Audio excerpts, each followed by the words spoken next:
Hello,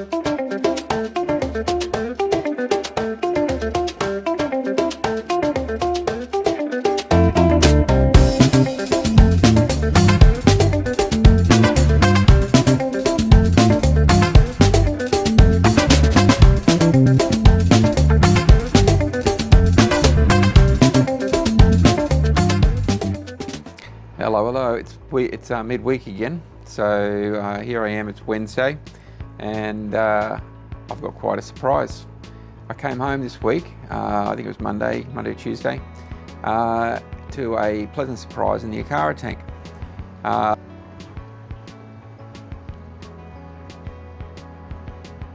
Isn't that cool?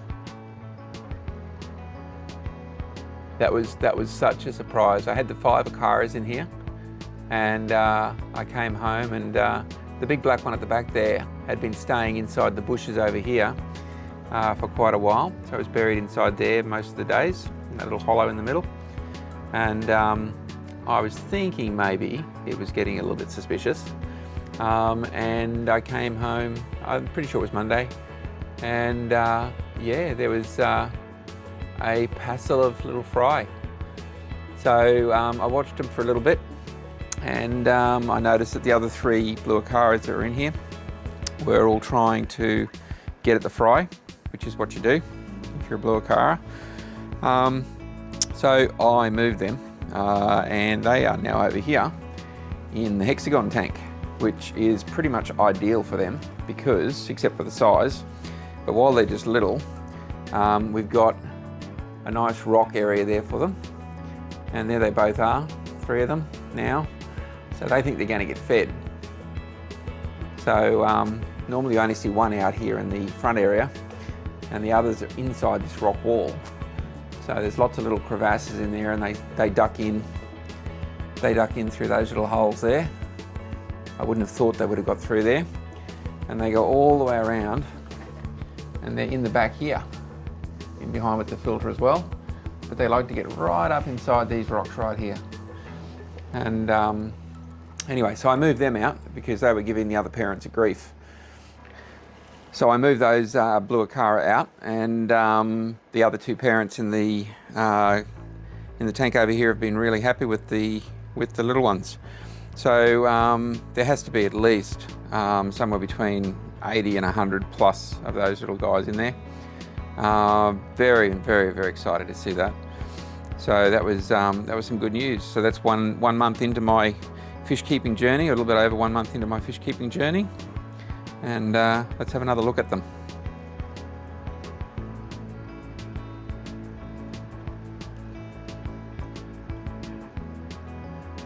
Proud parents, look at them. They're very defensive, protective, I mean. They're very, very protective fish, which is really, really good to see. And they've blackened up a lot too, as compared to the other Acara that are like a pale blue sort of colour. So that's probably got something to do with their flaring up because they're parents.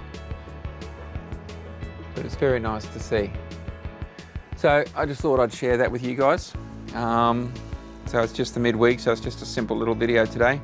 So I'll run you around and give you a quick breakdown on the tanks and how they're going. So there's that one. That was the Boulder tank. So Boulder Mountain is in here underneath all the Anubias. And this Anubias was what I pulled out of the failed hexagon tank that I put too much nutrients into. So all of my little pearlweed down the front here is not really doing that well. Everything else seems to be going okay. Little grassy knoll over there. The sword plants. I do have a bit of algae in here, but I've had these, I had the windows, the curtains drawn back behind here, so they were getting a lot of daytime sunlight. So I've pulled them closed now. So hopefully that's going to get on top of the algae, or algae, whatever we say. Yeah, and you've seen the hexagon tank, and yep, I'll come and feed you guys in a sec. These guys get bloodworms, they love them. So you've seen that one. So that one's looking pretty good. I'm very happy with how that's turned out. So very, very happy with how that's turned out. That looks really good. Way better than the first one, and the clarity in the water. So that one there, it's I've given it about 1 centimetre of organic matter down the bottom, and then 2.5 to 3 centimetres of filter sand on top, and that seems to be working wonders. Okay, and then we've got this one over here. This is where I've got the shrimp, and I think you call these ones white clouds. So they're like a little tiny little fish. I just thought they looked really nice when I was at the pet shop the other day, and they well and truly suited this size tank. So I've popped them in there, and as you can see, all the plants are doing really well in here. Yep. And then there's the riverbed tank here. So the riverbed tank's been doing really well. Some of the ferns that I put on top aren't doing that well, so I thought I'd just try them out, and they're not really doing that well. You can see them sort of dying away in the middle there. This one here is not doing too bad. It's mounted up out of the water, so it's up on a stone there. It was covered in the water and it wasn't doing so great, but now that the water's down a bit, it's doing better. This one in the corner is still down in the water a bit, and it's not looking really all that good. So there's one leaf around here that's sort of standing up and doing not too bad. Okay, and all the fish like to hide under this rock outcropping there. See if I can get around the other side and get a visual on them. So they like to hide in there, which seems to be a good spot for them. Really happy with that riverbed tank. That's come along really, really nicely. And I've added these extra bits and pieces on top. And there's a bit of a lily thing going on here, but it looks to be struggling a little bit. Starting to get some brown on the end of the leaves and the like. So I'm gonna keep an eye on that one and see how it goes.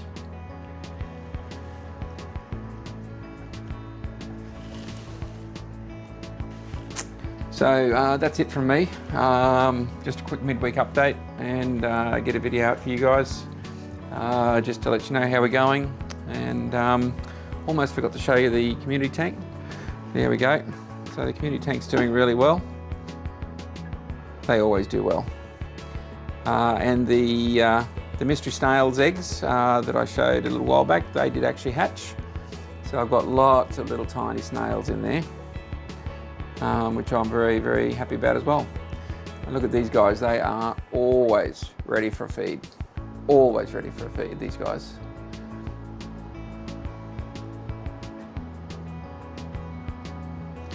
Anyway, on that one guys, I'll catch you on the weekend.